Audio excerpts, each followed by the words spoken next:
ಸಾಮಾಜಿಕ ಹೋರಾಟಗಾರ ಸೋನಂ ವಾಂಗ್ಚುಕ್ ಅವರ 26 ದಿನಗಳ ಉಪವಾಸ ಸತ್ಯಾಗ್ರಹ ಅಂತ್ಯಗೊಳ್ಳುವಲ್ಲಿ ಕೇಂದ್ರ ಗೃಹ ಸಚಿವ ಅಮಿತ್ ಶಾ ನೇತೃತ್ವದಲ್ಲಿ ನಡೆದ 4 ಗಂಟೆಗಳ ಉನ್ನತ ಮಟ್ಟದ ಸಭೆ ಮಹತ್ವದ ತಿರುವು ನೀಡಿದೆ. ವಾಂಗ್ಚುಕ್ ಅವರ ಆರೋಗ್ಯ ಹದಗೆಡುತ್ತಿರುವುದು ಹಾಗೂ ದೇಶಾದ್ಯಂತ ಪರೀಕ್ಷಾ ಅಕ್ರಮಗಳ ವಿರುದ್ಧ ಪ್ರತಿಭಟನೆಗಳು ತೀವ್ರಗೊಳ್ಳುತ್ತಿರುವ ಹಿನ್ನೆಲೆಯಲ್ಲಿ ಕೇಂದ್ರ ಸರ್ಕಾರ ಅವರ ಪ್ರಮುಖ ಬೇಡಿಕೆಗಳ ಬಗ್ಗೆ ಸಕಾರಾತ್ಮಕ ನಿರ್ಧಾರ ಕೈಗೊಂಡಿದೆ ಎಂದು ವರದಿಯಾಗಿದೆ.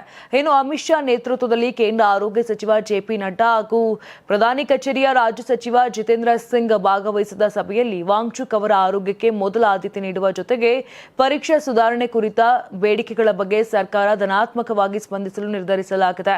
ಇನ್ನು ಸಭೆಯ ಬಳಿಕ ಜಿತೇಂದ್ರ ಸಿಂಗ್ ಅವರು ವಾಂಗ್ಚುಕ್ ಅವರ ಪತ್ನಿ ಗೀತಾಂಜಲಿ ಆಂಗ್ಮೋ ಅವರೊಂದಿಗೆ ದೂರವಾಣಿ ಮೂಲಕ ಮಾತನಾಡಿ ಹೋರಾಟಗಾರರು ಎತ್ತಿರುವ ಕಳವಳಗಳನ್ನು ಸರ್ಕಾರ ಗಂಭೀರವಾಗಿ ಪರಿಗಣಿಸುತ್ತಿದೆ ಅಂತ ಭರವಸೆ ನೀಡಿ ಉಪವಾಸ ಅಂತ್ಯಗೊಳಿಸುವಂತೆಯೂ ಮನವಿ ಮಾಡಿದರು.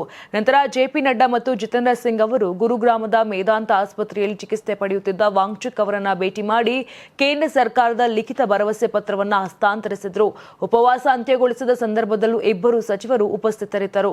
ಇನ್ನು ಸರ್ಕಾರದ ಭರವಸೆಯಂತೆ ಪರೀಕ್ಷಾ ಪ್ರಶ್ನೆ ಪತ್ರಿಕೆ ಸೋರಿಕೆ ತಡೆಗೆ ಕಠಿಣ ಕಾನೂನು ರೂಪಿಸುವ ಹೊಸ ವಿಧೇಯಕವನ್ನ ಮುಂದಿನ ವಾರ ಸಂಸತ್ತಿನಲ್ಲಿ ಮಂಡಿಸಲು ಸಿದ್ಧತೆ ಕೂಡ ನಡೆದಿದೆ. ಇನ್ನು ಪರೀಕ್ಷಾ ವ್ಯವಸ್ಥೆಯಲ್ಲಿ ಪಾರದರ್ಶಕತೆ ಹಾಗೂ ಹೊಣೆಗಾರಿಕೆ ಹೆಚ್ಚಿಸುವ ಕುರಿತು ಸಂಸತ್ತಿನಲ್ಲಿ ಚರ್ಚೆ ನಡೆಸುವುದಾಗಿಯೂ ಕೇಂದ್ರ ಭರವಸೆಯನ್ನ ಕೊಟ್ಟಿದೆ.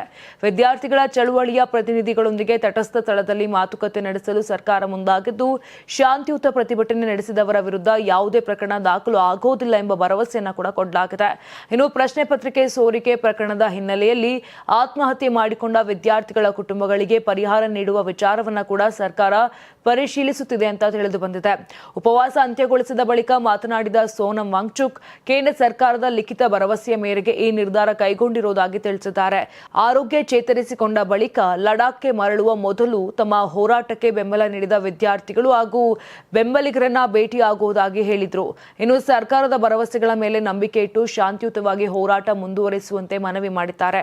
26 ದಿನಗಳ ಸುದೀರ್ಘ ಉಪವಾಸ ಸತ್ಯಾಗ್ರಹದ ಬಳಿಕ ಕೇಂದ್ರ ಸರ್ಕಾರ ಲಿಖಿತ ಭರವಸೆ ನೀಡಿರುವುದು ಈ ಹೋರಾಟದ ಪ್ರಮುಖ ಬೆಳವಣಿಗೆಯಾಗಿ ಪರಿಣಮಿಸಿದೆ.